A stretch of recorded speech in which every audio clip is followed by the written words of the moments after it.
नमस्कार, आप देख रहे हैं लाइव हिंदुस्तान। लोकसभा चुनाव 2024 के नतीजे आने के बाद उत्तर प्रदेश में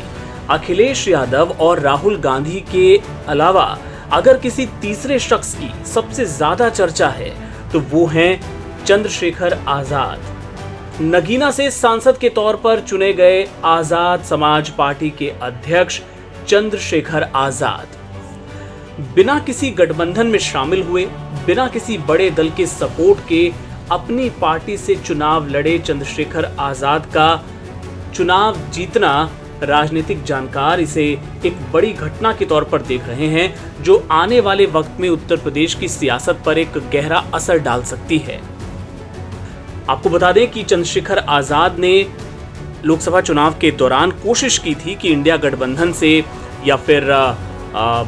कांग्रेस के साथ, समाजवादी पार्टी के साथ उनका कोई गठबंधन हो जाए और उसके तहत वो चुनाव लड़ें, लेकिन कुछ इस तरह की परिस्थितियां बनी कि जयंत चौधरी के गठबंधन से अलग होने के बाद उनकी बात अखिलेश यादव के साथ नहीं बन पाई और उन्हें अपनी पार्टी से उन्होंने चुनाव लड़ा और बड़ी जीत उन्होंने नगीना से हासिल की है। अब उनका जीतना किसके लिए सबसे बड़ा खतरा है? उनका जीतना मायावती को सबसे ज्यादा बेचैन कर रहा है। आपको याद होगा, शुरू से जब से चंद्रशेखर आजाद ने अपनी भीम आर्मी बनाई और लगातार दलितों के अलग अलग मुद्दे वो उठाते रहे और मायावती का हमेशा उन्होंने बहुत ही सम्मान किया, उन्हें कई बार बुआ कह के भी संबोधित किया, लेकिन मायावती ने उन्हें कभी एक तरह से मान्यता नहीं दी और एक खतरे के तौर पे उन्होंने हमेशा उनको देखा, क्योंकि वो भी उसी बिरादरी से आते हैं, जाटव बिरादरी से, जो कि मायावती का एक बड़ा वोट बैंक समझा जाता है, माना जाता है। लेकिन लगातार हम देख रहे हैं, चाहे विधानसभा चुनाव हो, लोकसभा चुनाव हो, बीएसपी का जो वोट बैंक है वो लगातार श्रिंक हो रहा है, कम हो रहा है और इस लोकसभा चुनाव में भी कोई भी सीट जीतने में मायावती की पार्टी कामयाब नहीं रही और नगीना से जब चंद्रशेखर आजाद खड़े हुए तो समाजवादी पार्टी ने भी और साथ ही बसपा ने भी अपना वहां से उम्मीदवार दिया। ये बात और है कि बसपा उम्मीदवार की तो वहां पे जमानत भी जब्त हो गई, लेकिन अब जिस तरीके से चंद्रशेखर जीते हैं, उनका ग्राफ तेजी से बढ़ रहा है, उसे देखते हुए सबसे ज्यादा बेचैनी बीएसपी खेमे में है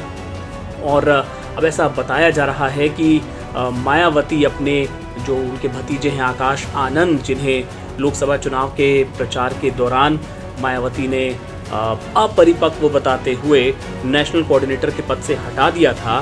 अब मायावती इस कोशिश में है कि फिर से आकाश आनंद को एक्टिव किया जाए, उन्हें फिर से वो पद दिया जाए और चंद्रशेखर के मुकाबले ताकि एक और युवा दलितों को, जाटव जो वोटर्स हैं उनके बीच एक और चेहरा खड़ा किया जाए कि ताकि चंद्रशेखर आजाद इकलौते ऐसे नेता ना रहें जिनकी तरफ दलित बिरादरी के लोग देखें। तो ये बताया जा रहा है कि उपचुनाव लड़ने की तैयारी भी मायावती कर रही हैं और उसमें एक समीक्षा बैठक भी होने वाली है जिसमें आकाश आनंद की वापसी हो सकती है। तो कुल मिलाकर चंद्रशेखर का जीतना किस तरह से बीएसपी का जो बचा खुचा जो वोट बैंक है उसको बचाने के लिए अब मायावती कोशिश करेंगी, क्योंकि सबसे बड़ा जो टारगेट चंद्रशेखर का होगा आने वाले वक्त में, और उनके जो तेवर हैं वो यही बता रहे हैं कि वो अपनी पार्टी का पूरे यूपी में अब विस्तार करना चाहेंगे। हम आए दिन देखते हैं कि तमाम जो दलितों के पिछड़ों से जुड़े जो मुद्दे होते हैं, अगर कहीं आंदोलन चल रहा है तुरंत पहुंच जाते हैं। तो इस तरह की चीज़ें चंद्रशेखर आने वाले वक्त में अपनी जो सक्रियता है वो बढ़ाएंगे। संसद में जब वो खड़े होंगे, जब वहाँ अपनी बात रखेंगे तो जाहिर तौर पे वहाँ पे भी उनको ज़्यादा मीडिया कवरेज मिलेगी, जबकि बीएसपी का कोई सांसद इस चुनाव में जीत का सदन नहीं पहुँचा है, तो एक मीडिया अटेंशन भी ज़्यादा चंद्रशेखर के साथ होगा। ऐसे में मायावती कैसे उसको काउंटर करेंगी आने वाले वक्त में, ये देखना बेहद दिलचस्प होगा और चंद्रशेखर का जो उभार है वो भी बहुत महत्वपूर्ण होगा। और आप ये अतिशयोक्ति नहीं होगा ये कहना कि उत्तर प्रदेश की आने वाली वक्त की जो राजनीति है उसको बहुत हद तक प्रभावित करेगा। तो इस तरह की और खबरों के लिए, विश्लेषण के लिए आप देखते रहें लाइव हिंदुस्तान।